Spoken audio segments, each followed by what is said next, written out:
سلامونه ملګرو پاکستان ایر فورس سره او د انډیا ایر فورس سره د جنگي سامان څومره موجود دی د هوایي جنگ د پاره یا د ځمکې جنگ د پاره پاکستان ایر فورس سره څومره اسلحه ده څومره ټینکونه دي ورسره څومره جنگي جهازونه دي ورسره څومره ایرکرافټ دي ورسره پاکستان سره څومره دي انډیا سره څومره دي مکمل تفصیلی در سره په دې ویډیو کې شریک کوم تاسو له سکرین باندې تصویر ښکاري دا 2024 ریکارډ مطابق ته دا اپګریډ کیږي ورو هر ملک چې کم دی ځان سره د خپل ډیفنس د پاره خپل بچاو د پاره جنگي سامان ورستر وځ زیاتای دا ریکارډ چې کم ډیره 2024 پورې ریکارډ دی دا به اپګریډ شي هم وي د کې با سجازونه کم شي وي سب زیات شي وي ټوټل ایرکرافټ چې کم دی ټوټل جنگي جهازونه انډیا سره 2229 دي او پاکستان سره 14 یو کم 1400 دي یو کم 1400 دي پاکستان سره فایټر ایرکرافټ هغه فایټر ایرکرافټ هغه چې موږ ولا جنگي جهاز وایو انډیا سره 1514 دي او پاکستان سره 328 دي جی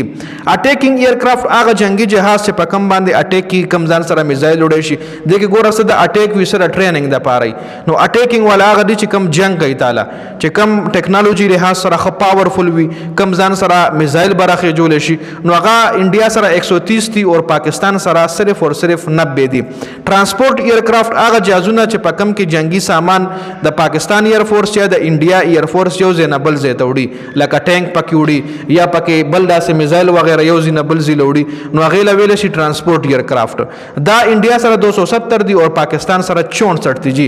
ټرینر ایرکرافټ چې کوم دي ټرینر ایرکرافټ هغه چې کم نوې سټوډنټ فارغ شي په هغې کې ټریننګ کوي هغه جنګي جهاز کې خپل ټریننګ کوي نو هغه انډیا سره 351 دي او پاکستان سره زیات دي 565 دي جی سپیشل میشن والا جنگي جهازونه سپیشل میشن والا دی کې ډرون هم راتلی شي هغه انډیا سره 74 دي او پاکستان سره 27 دي جی ایریل ټینکرز چې کوم دي ایریل هوایي لویل شي ټینک چې کوم دی الریډي تاسو پیژنئ فیولینګ چې کوي ټینکرز مطلب دا لکه یو خو هغه ټینک نه ډزې پیچ کیږي دا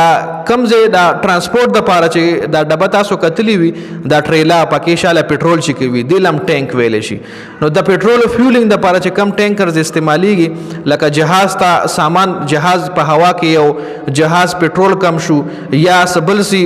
شفټینګ اف سامان چې کم کیږي لیکوډ چې کم سامانی نو هغه پاکستان سره سلور دي او انډیا سره شپږ دي جی هلیکاپټرز